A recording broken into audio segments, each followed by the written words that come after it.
करते फिर से एक बार थोड़ा सा ट्रैक्टिव इफर्ट क्या होता है वो बता देते हैं।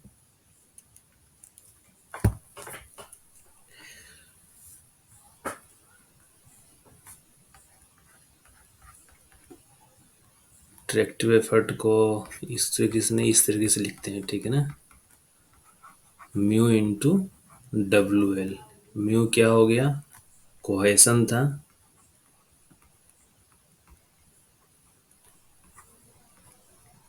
कोहेशन बिटवीन रेल या ट्रैक और व्हील। और डब्ल्यू क्या हो गया, वेट ऑफ लोको हो गया। लोको मतलब क्या, जो इंजन, ठीक है ना।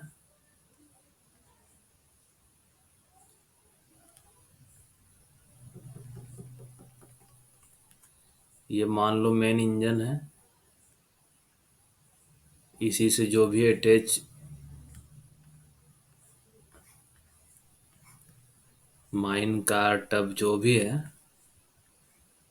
ये लोको हो गया, ठीक है ना। ये इंजन जो है, ये इतना पावर, इतना फोर्स जनरेट कर रहा है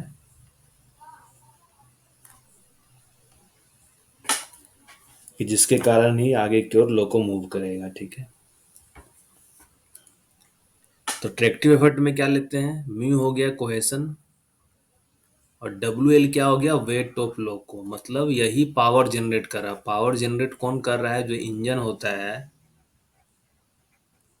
वही पावर जनरेट करता है। और ये जो पावर जनरेट जो भी कर रहा है इंजन, ठीक है ना, कुछ किस में चला जाएगा, कुछ तो चला जाएगा लोको को ही मूव करने में। जो इंजन है या जो लोको है, लोकोमोटिव, ठीक है ना, उसको मूव करने में कुछ चला जाएगा, कुछ चला जाएगा इंजन को एक्सलरेट करने में, ठीक है। और बाकी जो बच जाएगा, जो बाकी बच जाएगा उसी को हम लोग ड्रॉ बार पुल बोलते हैं। ये क्या हो जाएगा, tractive effect minus force required to move loco, और या लोको को एक्सलेट करने के बाद जो फोर्स बच जाता है वही कहलाता है ड्रॉ बार पुल, ठीक है। हम लोग बताए थे कि रेजिस्टेंस टू मोशन में क्या क्या हो सकता है, ठीक है ना। रेजिस्टेंस टू मोशन, जब लोको मूव कर रहा है तो उसको कहाँ कहाँ से रेजिस्टेंस मिल सकता है। तो मान लो एक इंक्लाइंड सरफेस है, ठीक है। ये थीटा एंगल पे इंक्लाइंड है। मान लो लोको इसके अलोंग मूव कर रहा है, ठीक है ना। ये लोको है, ये मेन उसका इंजन हो गया, बाकी इसके साथ जो भी सेट अटैच है वो इस तरीके से वो पुल करते हुए ले जाएगा, ठीक है ना। तो इसमें क्या होगा, सभी का मास जो होता है mg, वेट, वो नीचे डाउनवर्ड लगेगा, ठीक है ना। ये mg नीचे लग गया। और क्या क्या लगता है फ्री बॉडी डायग्राम से, तुम लोग सभी लोग को पता होगा। ये जो है, ये mg cos थीटा हो गया। कॉन्टेक्ट सरफेस पे नॉर्मल रिएक्शन लगेगा, ये मान लो r लग रहा है इधर, और इधर एक mg साइन थीटा लगेगा, ठीक है। ये तो सभी को पता होगा, मैकेनिक्स में पढ़े होगे। अब क्या है कि लोको इधर जा रहा है, इधर फोर्स लग रहा है, ठीक है ना। लोको है ग्रेडियंट के अगेंस्ट में जा रहा है, इधर जा रहा है, इस डायरेक्शन में जा रहा है। तो क्या होगा, एक तो उसको फ्रिक्शनल फोर्स, फ्रिक्शनल रेजिस्टेंस लगेगा, रेजिस्टेंस ड्यू टू फ्रिक्शन, ठीक है ना। फ्रिक्शनल रेजिस्टेंस प्लस क्या, ग्रेविटेशनल रेजिस्टेंस या ग्रेविटेशनल फोर्स लगेगा। सबका साइन था, ग्रेविटेशनल फोर्स का प्लस माइनस कुछ भी हो सकता है, फ्रिक्शन फोर्स हमेशा अपोज करता है मोशन को, ठीक है ना। ये रेजिस्टेंस हो गया। एक जो बताए थे ना फोर्स रिक्वायर्ड टू एक्सेलरेशन के लिए, वो इग्नोर कर देना, ठीक है ना। यहाँ पे हम शायद बताए हुए थे, वो चीज का कहीं यूज नहीं हो रहा, वो एक्सेलरेशन कुछ अलग तरीके से यूज हो रहा है, ठीक है ना। हाँ, ये वाला को इग्नोर करना, ठीक है ना। इस वाले चीज को इग्नोर कर देना अभी, ये कहीं यूज नहीं हुआ है। यह स्पेशल जो इसमें कुछ न्यूमेरिकल दिया हुआ है कॉलेज मतलब इस घटक वाले बुक में, वहां पे भी इसको सही से यूज कहीं नहीं किया है, ठीक है ना। इसलिए उसको हम अभी इग्नोर कर रहे हैं। ठीक, अब फ्रिक्शनल रेजिस्टेंस किस पे लगेगा। मान लो जो लोको है, ठीक है ना, ये जो लोको है और उसके साथ जो भी अटैच्ड है, माइन कार हो गया, टब हो गया, सभी पे फ्रिक्शन लगेगा, ठीक है ना। तो फ्रिक्शनल रेजिस्टेंस क्या होगा, मान के चलो फ्रिक्शनल रेजिस्टेंस जानते, फ्रिक्शनल फोर्स क्या होता है, म्यू इंटू नॉर्मल रिएक्शन होता है। तो म्यू और नॉर्मल रिएक्शन क्या है, आर, और ये एम जी कोस्टा, क्योंकि इधर की ओर मूवमेंट नहीं हो रहा है, तो म्यू एम जी कोस्टा हो गया, ठीक है। ये फ्रिक्शनल रेजिस्टेंस हो गया। और ग्रेविटेशनल जी जो लग रहा है वो क्या लगेगा, मान लो ये इधर जाना चाह रहा है तो ग्रेविटी तो इसको इधर ही खींचने की कोशिश करेगा, तो सिंपल है एम जी साइन थीटा लग गया, ठीक है। ये तुम लोग इसमें तो किसी को डाउट नहीं ना हो रहा है, ये जो लिख रहे हैं इसमें तो किसी को डाउट नहीं हो रहा है। मैकेनिक्स के क्लास में इतना तुम लोग फ्री बॉडी डायग्राम पढ़े हो गए है ना। तो यहाँ पे देखना, हम जो लिखेंगे उस पर ध्यान देना। फ्रिक्शनल रेजिस्टेंस किसमें, लोको पे भी लगेगा फ्रिक्शन फोर्स, और जो उसके नंबर ऑफ जो क्या बोलते हैं टब्स रहेगा उसके साथ अटैच, उस पे भी लगेगा फ्रिक्शनल फोर्स। तो फ्रिक्शन फोर्स क्या हो गया, म्यू मास ऑफ लोकोमोटिव लिख सकते हैं, जी कोस थीटा, ठीक है ना। प्लस किस में लग सकता है वो, म्यू रहेगा, जो भी म्यू दिया हुआ रहेगा, ये म्यू मान लो लोकोमोटिव के लिए दिया हुआ रहेगा, म्यू हो सकता है अलग से दिया हुआ रहेगा टब के लिए भी, ये म्यू टब लिख दिए, ठीक है ना। Mass of tub plus G cos theta. ये सिर्फ यहाँ पर लोकोमोटिव का मास यूज करना है, इसमें एमटी मतलब मास ऑफ जो ट्रेन रहेगा, जितना भी टब रहेगा अटैच किया हुआ रहेगा उसका मास रहेगा, प्लस या माइनस। प्लस कब होगा, जब ये ग्रेविटी के इधर हम लोग जा रहे हैं, अपोजिट डायरेक्शन में जा रहे हैं हम लोग, पुल करते हुए लोकोमोटिव लेके जा रहा है, तो ग्रेविटी इधर लगेगा तो उसके ऐसे पॉजिटिव साइन। और अगर नीचे लेके आएगा, डाउन डाउन द ग्रेडियंट लेके आएगा, ऊपर जो जा रहा है तो उसको अपहिल भी बोल सकते हैं, ठीक है ना। और नीचे आएगा तो डाउन हिल बोलेंगे, तो डाउन हिल में नेगेटिव साइन आ जाएगा। ग्रेविटेशनल फोर्स क्या हो जाएगा, ये भी हो जाएगा mass of loco into G sine theta, साथ में क्या हो जाएगा, जो भी रहेगा अपना साइन वो देख लेना, mass of tub G sine theta. क्योंकि ऐसा ही एक क्वेश्चन करवाएंगे इसलिए हम थोड़ा ये बताना चाह रहे हैं, ये रेजिस्टेंस टू मोशन रहेगा, ठीक है ना। क्योंकि फ्रिक्शन तो दोनों के बीच लगेगा, जो लोको है उस पर भी ग्रेविटी वाला एक्शन काम करेगा, उस पर फ्रिक्शन लगेगा, दोनों फ्रिक्शन लगेगा, तो बस ये लिखे हुए हैं।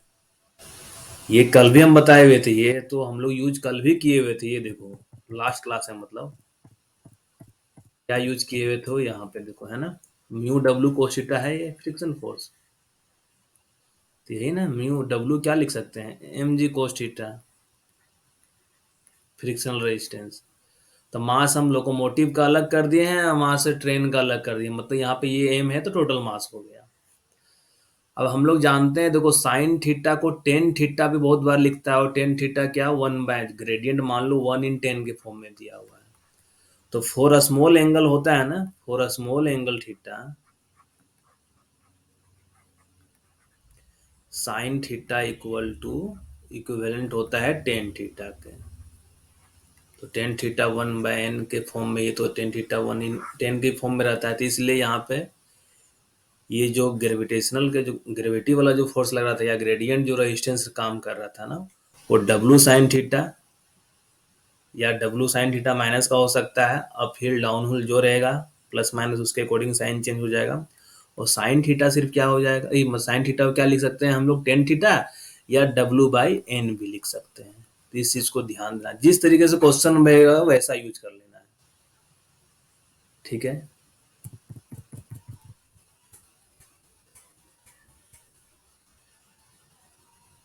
ये रेजिस्टेंस काम करता है, सिर्फ ये ध्यान रखो अभी, क्योंकि न्यूमेरिकल सोल्व करेंगे तो सारा चीज क्लियर हो जाएगा। ठीक है ना, उसमें कोई दिक्कत नहीं है। ठीक, किसी को डाउट इसमें, ये जो बताए हैं अभी इसमें से किसी को डाउट हो रहा है? ये जो बताए हैं इसमें किसी को डाउट हो रहा है?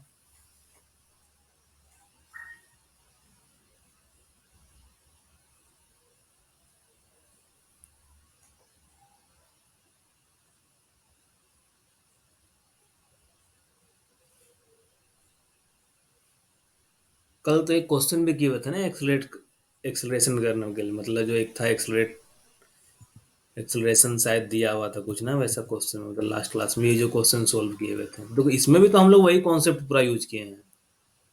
इसमें क्या था कि कोफिशिएंट ऑफ फ्रिक्शन वो कुछ नहीं दिया हुआ था, रोलिंग रेजिस्टेंस दिया हुआ था। ठीक ठीक है ना, 100 न्यूटन पर टन का रोलिंग रेजिस्टेंस लग रहा था, बस सिंपल था। हम लोग इस पे ऑलरेडी सोल्व कर चुके हैं, लेकिन हम ये थोड़ा पिक्चर के साथ थोड़ा ये बताना चाह रहे थे और कुछ नहीं। एक देखो क्वेश्चन सोल्व करो ये, ठीक है ना, कि एक लोको है, गेट 2008 का क्वेश्चन है। ठीक है ना, गेट 2008 में आया हुआ क्वेश्चन है, दोनों क्वेश्चन। क्या है? एक लोको है जिसका मास 10,000 kg है, मास ऑफ लोको 10,000 kg, और जो कोफिशिएंट ऑफ एडहेशन दिया हुआ है टू द ट्रैक वो 0.25 है। ठीक है। A loco offers a running resistance equal to 10% of its weight, मतलब रेजिस्टेंस कितना मिल रहा है? उसका वजन का 10%, मतलब 10,000 kg का 10%, मतलब 1,000 kg का वो रेजिस्टेंस ऑफर कर रहा है। तो बोल रहा है कि ड्रॉ बार पुल कितना होगा? Draw bar pull generated by the loco on a level ground. तो लेवल ग्राउंड मतलब क्या? ये थीटा जीरो हो जाएगा, तो साइन थीटा क्या हो जाएगा? जीरो हो जाएगा, जिसके कारण ग्रेविटी वाला क्या हो जाता है? लेवल ग्राउंड में जीरो हो जाता है। जब लेवल ट्रैक होता है तो साइन जीरो मतलब क्या? जीरो। तो इसलिए वहां पे ग्रेविटी वाला इफेक्ट हट जाता है। ठीक है। और अगर यहाँ पे फ्रिक्शन फोर्स दिया हुआ रहता कुछ, तो यहाँ कोस थीटा जीरो हो गया रहता, तो वन हो जाता है, ये तो सिर्फ म्यू एम जी वाला कॉन्सेप्ट लगता है। ठीक है। अब इस क्वेश्चन में बोला है कि ड्रॉ बार पुल क्या होगा, तो ड्रॉ बार पुल क्या होगा सीधा निकालो, पहले ट्रैक्टिव एफर्ट निकाल लो।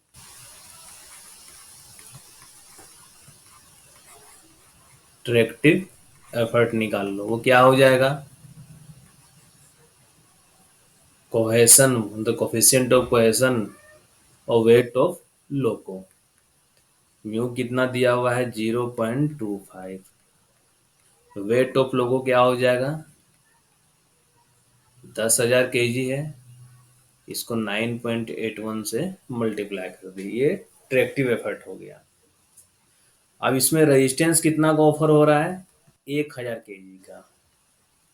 1,000 को 9.81 से मल्टीप्लाई कर दो, ये भी न्यूटन में आ जाएगा, ये भी न्यूटन में आ जाएगा। तो ड्रॉ बार पुल क्या हो जाएगा? ट्रैक्टिव एफर्ट माइनस जो उसको रेजिस्टेंस मिल रहा है, वही तो ड्रॉ बार पुल हो जाएगा ना। तो क्या आंसर हो जाएगा देख लो यहाँ से, ट्रैक्टिव एफर्ट माइनस उसमें रेजिस्टेंस को, तो रेजिस्टेंस ऑफर हो रहा है मतलब क्या? कि लोको है ना, जैसे मान लो लोको इतना वो एफर्ट जनरेट कर पाएगा, ठीक है ना, इतना फोर्स वो जनरेट कर पाएगा, इतना न्यूटन का। और ये जो है ना 10% ऑफ इट्स वेट चला जा रहा है लोको को ही मूव करने में, लोको को ही मूव करने में, मतलब लोको है ना जो व्हील मूव करेगा, उसमें ही 10% ऑफ इट्स वेट जो है ना वो चला जा रहा है लोको को मूव मूव करने में। तो बाकी जो बचेगा वही तो बाकी टब वगैरह को खींचने का काम करेगा, बाकी जो फोर्स बच जाएगा वही खींचने का काम करेगा। तो वही ड्रॉ बार पुल होता है। तो ड्रॉ बार पुल क्या हो जाएगा? हमको लग रहा है इस बार जो क्वेश्चन रहेगा ना सिंपल इसी पे रह सकता है क्वेश्चन, कि ट्रैक्टिव एफर्ट क्या होता है? म्यू इंटू डब्ल्यू एल, बस यही सिंपल नॉर्मल सा, ठीक है ना, ज्यादा डिटेल नहीं जाएगा। ड्रॉ बार पुल कितना आ गया यहाँ से, 14.7 किलो न्यूटन। अब क्या बोल रहा है कि देखो, ठीक है सभी का आ गया 14.7, ठीक है सभी का आ गया तो आंसर सही है। अब इसी क्वेश्चन में क्या बोल रहा है कि in the above questions the draw bar pull generated by the loco when the upward gradient of the track is 5 degree. मतलब क्या है, अभी जो लेवल ट्रैक दिया हुआ था ना, केस वही है, सिर्फ क्या बोला है कि यहाँ पे ये जो अपवर्ड ग्रेडियंट है, मतलब लोको इस डायरेक्शन में जा रहा है, और एंगल क्या दिया हुआ है, ये 5 डिग्री का एंगल दे दिया है, तो उस केस में बोला है कि तो ड्रॉ बार पुल कितना जनरेट होगा। तो यहाँ के लिए अभी जो हम फॉर्मूला बताए थे, सिंपल से तुम उसको सीधा डायरेक्टली पुट कर सकते हो ड्रॉ बार पुल निकालने के लिए।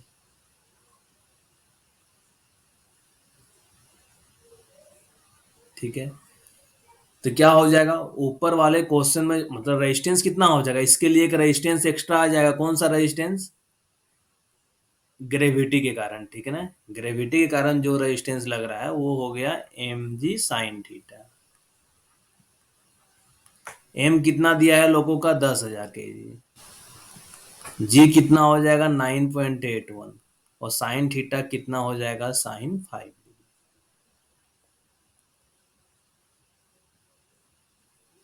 यही तो ग्रेविटी के कारण रेजिस्टेंस लग रहा है ना। तो ये जो 14.7 किलो न्यूटन जो भी आया है, इसको इतना से अगर हम लोग सीधा माइनस कर देंगे अब क्वेश्चन में, 1000 से डिवाइड किए हैं क्या, क्योंकि न्यूटन में आएगा तो किलो न्यूटन में कन्वर्ट करने के लिए, तो 14.7 में ये माइनस कर दो तो आंसर आ जाना चाहिए।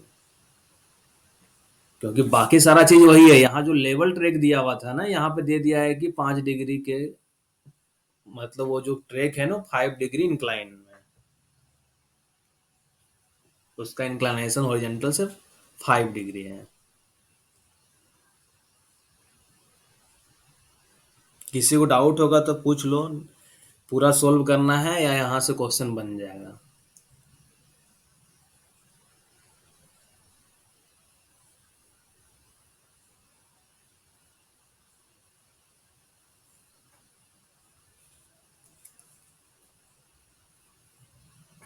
मतलब ट्रैक्टिव एफर्ट तो यही रहेगा इस केस में भी, क्या है अब क्वेश्चन का ही बात कर रहा है, तो मेरा ये ट्रैक्टिव एफर्ट तो सेम रहेगा, खाली रेजिस्टेंस में चेंज हो जाएगा, एक रेजिस्टेंस तो ये लगेगा ही, साथ में दूसरा रेजिस्टेंस कहाँ से आ जाएगा, ये ग्रेडियंट वाला रेजिस्टेंस आ जाएगा, ये ग्रेडियंट वाला रेजिस्टेंस आ जाएगा।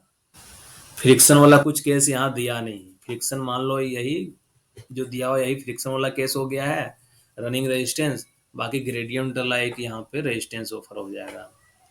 तो ये जो भी वैल्यू आएगा, तो ट्रैक्टिव एफर्ट इतना ही आएगा, माइनस ये आर कर दो ग्रेडियंट रेजिस्टेंस वाला, ठीक है ना, तो उतना ही ड्रॉ बार पुल जनरेट होगा। तो कितना आंसर आ रहा है देखो सभी का, अभी से 6.15 आया, और किसी का 1.5 आया है, 6.15 या 16 किसी का आ रहा है, या कुछ अलग भी आ रहा है।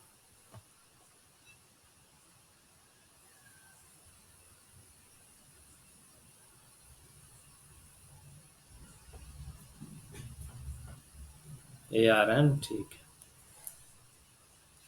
मतलब देखो तुम यही वाला केस है, ठीक है ना, फ्रिक्शनल रेजिस्टेंस यहाँ दिया नहीं इसलिए नहीं ले रहे हैं, ये 5 डिग्री इंक्लाइन में है तो क्या ग्रेडियंट वाला रेजिस्टेंस लगेगा, वहां पे सिर्फ मास लोको की बात कर रहा है, ट्रेलिंग लोड की बात ही नहीं कर रहा है, मतलब टब वगैरह जो भी उसके साथ लोड अटैच है उसकी, उसका कुछ दिया हुआ ही नहीं है। तो सिंपल सा हम एक ले लिए यहाँ से M G sine theta, mass of loco put कर दिए, जी 9.81 पुट कर दिए, थीटा दिया हुआ है तो साइन थीटा पुट कर दिए। अगर 1/n के फॉर्म में दिया हुआ रहता तो हम बताए थे ना अभी कि ये जो जी साइन थीटा है, एम जी साइन थीटा है, इसको एम जी बाई एन भी लिख सकते हैं, क्योंकि for small angle theta sine theta equal to tan theta हो जाता है, तो टेन थीटा 1/n के फॉर्म में ही रहता है। क्वेश्चन सोल्व करो, ये क्वेश्चन सोल्व करो, ठीक है ना, 108 नंबर का। इसमें देखो क्या बात बोल रहा है कि the resistance to motion of a dumper on a horizontal track. Horizontal track पे क्वेश्चन ध्यान से देना होगा, देखना होगा कि हॉरिजेंटल ट्रैक पे एक डंपर चल रहा है, ठीक है ना।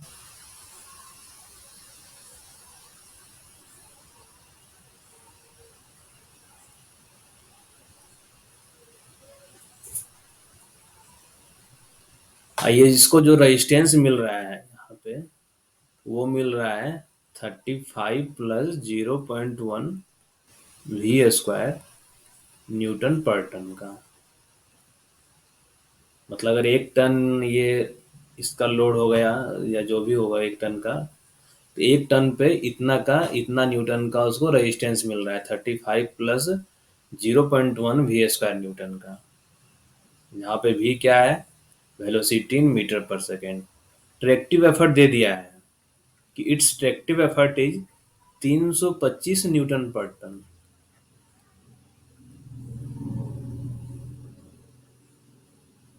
तो बोल रहा है कि एक्सेलरेशन इन मीटर पर सेकेंड स्क्वायर क्या होगा जब वेलोसिटी 10 मीटर पर सेकेंड दिया हुआ है।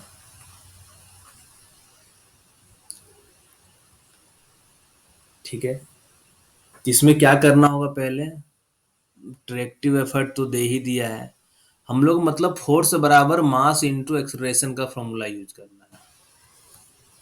ठीक है, फोर्स बराबर मास इंटू एक्सेलरेशन का फॉर्मूला यूज करना है। फोर्स एक तरीके से क्या हो जाएगा, जो ड्रॉ बार पुल वाला बचेगा, ठीक है ना, ट्रैक्टिव एफर्ट माइनस जो बच रहा है, ट्रैक्टिव एफर्ट मान लो ये जो दिया हुआ है माइनस जो रेजिस्टेंस हो रहा है, इतना ही फोर्स बच रहा है। यही फोर्स का यूटिलाइजेशन किया जाएगा कहाँ पे, एक्सलरेट करने के लिए डंपर को। ये एक्सलरेशन पूछा हुआ है, ये मास,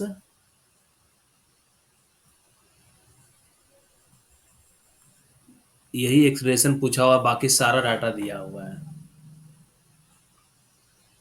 ठीक है, तो मान लो यहाँ पे क्या दिया हुआ है, देखो ट्रैक्टिव एफर्ट दिया हुआ है 325 न्यूटन पर टन दिया हुआ है, यहाँ पे भी दिया हुआ है इतना न्यूटन पर टन, तो ये तो सिंपल न्यूटन में होना चाहिए। सिंपल मान लो, हम यहाँ मान लेते हैं let mass of the dumper, mass of the dumper m ton, ठीक है ना, कि डंपर का मास कितना है, m टन है। ठीक है, तो ट्रैक्टिव एफर्ट कितना होगा, 1 टन के लिए 325 न्यूटन, तो m टन के लिए 325 इंटू एम हो जाएगा। 1 टन के लिए जब है 325 न्यूटन, तो डंपर का टोटल मास मान लो m टन का है, तो m टन के लिए कितना हो जाएगा, 325 इंटू एम हो जाएगा। ये हो गया tractive effort minus resistance. Resistance कितना का ऑफर हो रहा है, 35 प्लस 0.1 V² न्यूटन पर टन, मतलब 1 टन पे इतना न्यूटन का रेजिस्टेंस ऑफर हो रहा है। तो एम टन के लिए कितना का होगा रेजिस्टेंस ऑफर, 35 प्लस 0.1 V², ये भी न्यूटन में है। अब यहाँ पे क्या है, मास, मास को हम एम टन लिख दिए, ये एम किस में है, टन में है, यहाँ पे मास किस में है, टन में है, और ये एक्सेलरेशन है। तो एक्सेलरेशन मीटर पर सेकंड स्क्वायर में निकलना होगा, तो ये इधर मान लो क्या था, इधर न्यूटन में है, ये भी न्यूटन में है, तो इसको भी यहाँ न्यूटन होना चाहिए। मतलब क्या, केजी मीटर पर सेकंड स्क्वायर ही होता है ना, केजी मीटर पर सेकंड स्क्वायर, तो ये न्यूटन में होगा। मतलब ये टन को हम लोग किस में कन्वर्ट कर देना होगा, 1000 से डिवाइड कर देंगे, तो क्या होगा, ये टन केजी में कन्वर्ट हो गया।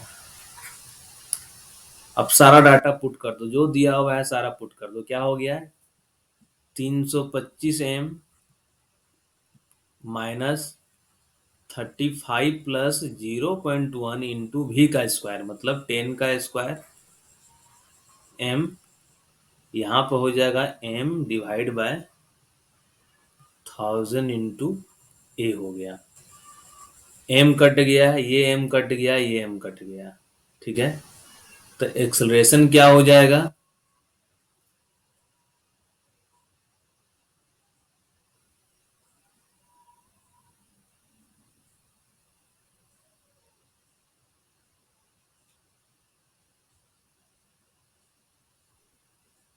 एक टन को केजी में कन्वर्ट करने के लिए यहाँ तुम लोग बोलना चाहिए ना कि हम गलती कर रहे हैं। टन को केजी में कन्वर्ट करने के लिए 1000 से मल्टीप्लाई करना पड़ेगा ना। 1000 से मल्टीप्लाई करना पड़ेगा जब टन को केजी में कन्वर्ट करेंगे तो ये हो गया, ठीक है ना। तो एक्सेलरेशन क्या हो जाएगा यहाँ से 325 माइनस ये कितना हो जाएगा, 10 का स्क्वायर 100 हो जाएगा, एक जीरो में एक कट जाएगा, तो 45 डिवाइड बाय 1000 मतलब 280 डिवाइड बाय 1000 मतलब 0.28 मीटर पर सेकंड स्क्वायर एक्सीलरेशन हो गया। किसी को डाउट है तो पूछ लो। 0.28, देखो क्वेश्चन कितना इजी आता है, ठीक है ना। मैं नहीं कि तुम लोग को समझना है। अब ये सोचो कि कहाँ पे समझ में नहीं आ रहा, मतलब मान लो हम सोल्व करते जा रहे हैं, ठीक है ना। इस क्वेश्चन में तुम लोग ये सोचो कि ये यही क्वेश्चन मान लो एग्जाम में आ जाएगा, कुछ हल्का चेंज कर देगा। तुम लोग कैसे सोचना है, क्वेश्चन को सोल्व करने के लिए सोचना कैसे है, मेन ये तुमको समझना होगा। क्वेश्चन तो लगेगा यार बन जाएगा, लेकिन क्या करे जो बनेगा क्वेश्चन। मेन क्या था यहाँ पे कि हम लोग मास ऑफ द डंपर को जो माने हैं, ठीक है। अगर यहाँ केजी में मान लेते हैं, हम एम टन की जगह केजी में मान लेते, तो क्या होता है, यहाँ पे 1000 से डिवाइड होता है, यहाँ पे भी 1000 से डिवाइड होता है, ओवरऑल यही रिजल्ट आता है। तो मेन है कि क्या मानना है, मल्टीप्लिकेशन वगैरह सारा सही करना होगा। यूनिट कन्वर्जन बहुत ही ज़्यादा इंपॉर्टेंट है इसमें। यूनिट किसका क्या होता है, क्या पुट कर रहे हैं, सब यूनिट सेम होना चाहिए। इस चीज़ का ध्यान रखना होगा ये सब क्वेश्चन सोल्व करने में। नहीं तो आंसर आने के मतलब, मान लो ये 0.28 दिया हुआ है, कहीं अगर गलती से इसी में कहीं डिवाइड बाय 2 हो जाए, कहीं पर वैसा अगर डाटा आ जाए तो 0.14 वाला मैच कर जाएगा, ठीक है ना। अगर 0.28 में कहीं डिवाइड करना छूट गया तो पता चला कि 28 वाला डाटा मैच कर जा रहा है, तो कुछ भी मैच कर सकता है। तो यह कि यहाँ पे यूनिट का बहुत ही खास ख्याल रखना होगा। कॉलेज वाला क्वेश्चन में लोकोमोटिव बहुत क्वेश्चन तो बता रहे हैं ना, यूनिट के बेसिस पे ही क्वेश्चन सोल्व हो जाता है ऐसा है। क्योंकि लड़का लोग देख के डर जाएगा कि अरे यार ये दे दिया है ऐसा करके, अब क्या करना है इस क्वेश्चन में।